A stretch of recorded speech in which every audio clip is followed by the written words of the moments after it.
Жанна Фриске ерлердің жайған дастарханынан алыс дейді. Әлия Әбілқайырдың тұрмысқа шығатыны рас па?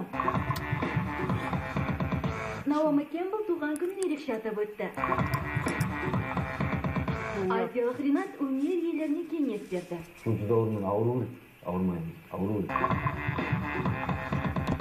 Динара Сұлтан тағы бір байқаудан бас жүлдемен оралды.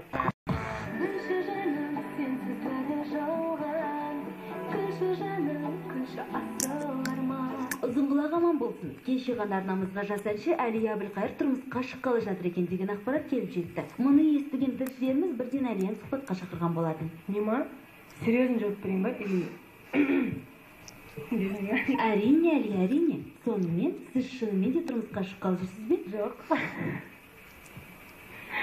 Рас емес, өтірік. Кімдікі рас, кімдікі өтірік. Соңғы кездері өнер иелерінің көпшілігі жеке өміріндегі жаңалықтарын құпия сақтайтын әдет шығарып алған сияқты. Не қызық, оны бүкіл әлемге жар салып, мен күйеуге шығып жатырмын, менің күйеуім міне мынау деп. Ол мақтаныш па сонда? Жас әнші осылайша сұрағымызға сұрақпен жауап беріп, тілшімізді таңғалдырды. Жоқ, сіздің сұрағыңызға мен на месте айтып кетіп жатырмын да. Сізге соншалықты қызық болса, мен айтамын жасалып, айғайлап деп жатырмын да. Осы уақытқа дейін айтып жүрміз. Тағы да айтудан жалықпаймыз. Әншілердің шығармашылығындағы немесе жеке өміріндегі жаңалықтары бізге айтарлықтай қызық емес. Дегенмен халыққа қызық. Ал сіз бен біз халық үшін жұмыс жасап жүрген жандармыз. Солай емес пе? Сондықтан сабыр сақтап, сұрақтарды тілшінен емес, өз тыңдармандарыңыздың атынан деп қабылдаңыз. Жоқ, мен жасалып ештеңе айтпаймын. Себебі менің өмірімде бәрі тыныш, бір ағынмен ағып жатыр, шүкір Аллаға. Енді көреміз. Бәрі уақыттың еншісінде, егер халық білу керек деген жаңалық болса, неге айтпасқа айтамыз?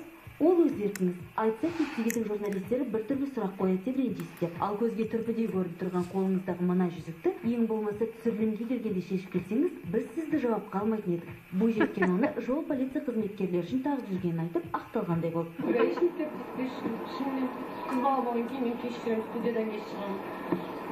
Бойдан кеш шығамын дейді. Өнер иелерінің жеке өмірі халыққа не үшін қызық? Олар оны халықтан неге жасады? Сенбі, жексенбі сараптамалық сахна бағдарламасында барлық әншілердің жеке өмірлерін талқылайтын боламыз.